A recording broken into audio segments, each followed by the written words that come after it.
So when we talk about dictators or the most cruel beings that have ever walked earth, as people say, Hitler being one of them, Genghis Khan का नाम definitely आता ही आता है, Aurangzeb in India and many others like them. Is there anybody else which was far much more cruel than these, or I should say the most popular names that we commonly hear today? Of course, there have been various dictators, but in my recent readings, I came across Idi Amin. So his story goes like 1924-25 was his birth in northwestern Uganda in a Kakwa tribe. I think at a very young age, his parents separated and his mother took him and she came to another city in Uganda. She couldn't raise him that well, raise him as in complete his education. So he dropped out, I think, when he was around 6 years. And तभी उन्होंने छोटे मोटे काम किए घर को support करने के लिए. And when he reached the age of 2021, he joined the British military as a cook. He was very well built. He was 6'4". Along with being a cook, he got trained in various aspects. Being a cannibal. Like, what did he used to cook? Oh what did God. He used to cook? No, he's the cook normal food. But anyway, so he did get trained in rugby, in swimming, in boxing, and he did represent the British. So as time passed by, Idi Amin gave British exactly what they wanted. They wanted an obedient soldier, right, who would do anything that they wanted. And he also helped the British to, have a strong hold in Uganda, conduct various atrocities on his own people. In the 1950s, there was this Mau Mau revolt, which was fought with Kenya and Somalia, if I'm not mistaken. During this revolt, Idi Amin fought from the British side, and he committed a number of cruel acts, heinous acts against his own people. It was said that he was so cruel that वो अपने दुश्मन को जिंदा ही गाड़ देता था. And if not that, then grisly तरीके से, like very traumatizing way of killing people. If there are any examples of it. Okay, so chopping various organs, any other things that you might think of. So these were various things that he did, but the most traumatizing would be like burying somebody alive. So these are the various things that he did for the British, and his heinous acts came in the eyes of the British, and then uska military rank बढ़ता ही गया until he became a very high ranking official. And तभी he meets a person known as Milton Obote, who is also another high ranking officer in the British, and they are locals. Okay, these two become very good friends. Under the nose of the British, they are smuggling arms, ammunition, coffee, food supplies, everything, and British has no idea. To various tribes for themselves. They were gaining their own supporters as well, because the time of Ugandan independence was nearing. So I think on 9th October 65 was when Uganda got independence. जब तक British को पता चला, it was too late.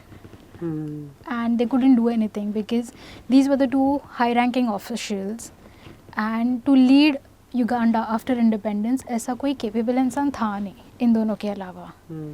So Uganda got its independence. Obote became the president. Idi Amin became commander-in-chief of all armed forces. He was not satisfied because earlier they were as equals, and now there is like power and politics, like disparity, because one is on the higher level and one is a commander-in-chief. So that I think hurt him a bit, and he was waiting for a perfect moment to, Milton Obote can निकाल दे, eliminate कर दे. Over the period of time, like He didn't stop smuggling, okay, Idi Amin. He carried Achha. on his activities even though Milton Obote was in power. There came a time when Milton Obote got a wind of what he was doing. तो उन्हें पता चल गया था कि ईदी अमीन ऐसे ऐसे चीज़ें कर रहा है, तो उन्होंने ईदी अमीन को डिमोट किया. So he demoted him to commander in chief of the army. So from all armed forces he was only for the army. So again this hurt his ego quite a bit. Obviously at that point of time Idi Amin was gaining his army, and he was very popular with the people because he would just go amongst the people, celebrate, dance with them. He was a people's man. तो ये सारा चीज़ चल रहा था. 1971 में there was this conference in Singapore, Commonwealth Heads of the State Conference. So for this, Milton Obote flew to Singapore, and this gave Idi Amin the opportunity to he just declared himself as a president of Uganda. Out of the blue essay. Yeah, he got a chance because Obote was not there in the country. So he's like, I am the president from today. He just banned Obote from coming, and then he declared that अगर कोई Obote का supporter है या फिर उसको कोई information पहुंचा रहा है तो फिर उसे उधर ही मार देते थे. और इसी वक्त Idi Amin also had a secret killer squad.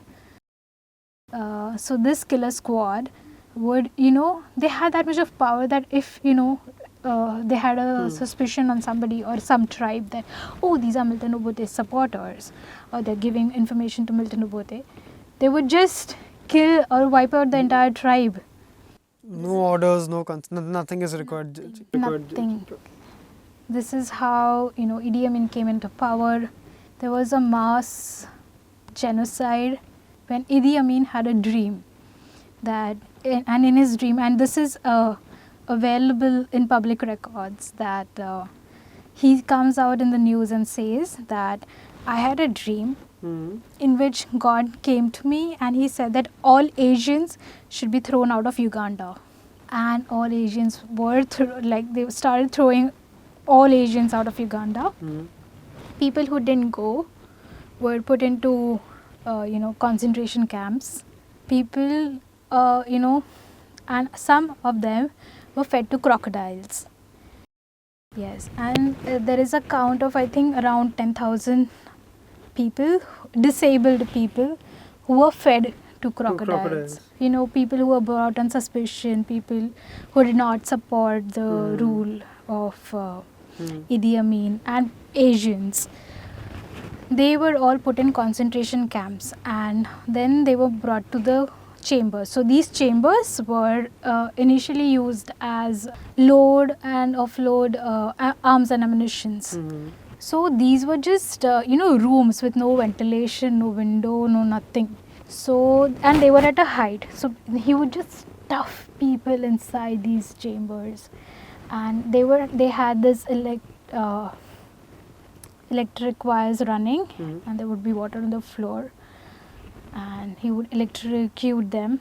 If they didn't die of electrocution, they would of course die of suffocation, and if not that, he would of course, there was poisonous gas which was filled in the chambers. So this is how, and I think there is a count of around 5 lakh people having died in those chambers. So, and all of this was then fed to the crocodiles. The corpse. Yeah. Oh.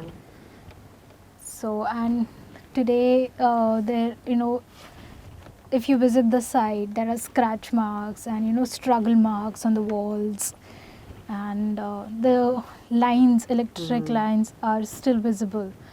This was a mass genocide that he carried out during his regime. उनके घर में एक ऐसा कमरा था. There were freezers. Okay, so I think his 4th wife or something, and that room was not accessible to anybody. So she just once secretly just went inside to see, and she was horrified at what she saw.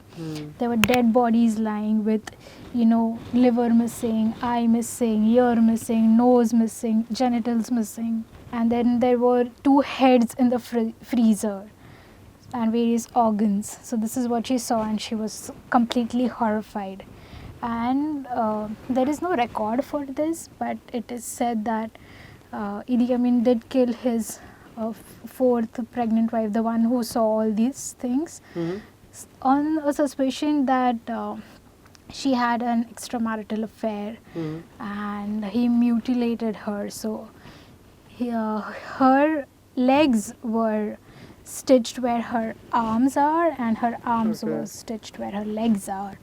So this was the kind of story that was there during of his fourth wife. Like he was diagnosed that he is a schizophrenic, of course, and Certainly, a person like him cannot be of sound mind. so he was not ready to accept. तो उनको हमेशा ऐसा लगता था कि कोई मुझे मारने आ रहा है, कोई मिल्टन ओबोते का सपोर्टर है, and they are trying to kill me and this and that. So he, over a time, he became so psychologically ill that he attacked Tanzania. Okay. Just because he thought that I'm losing power.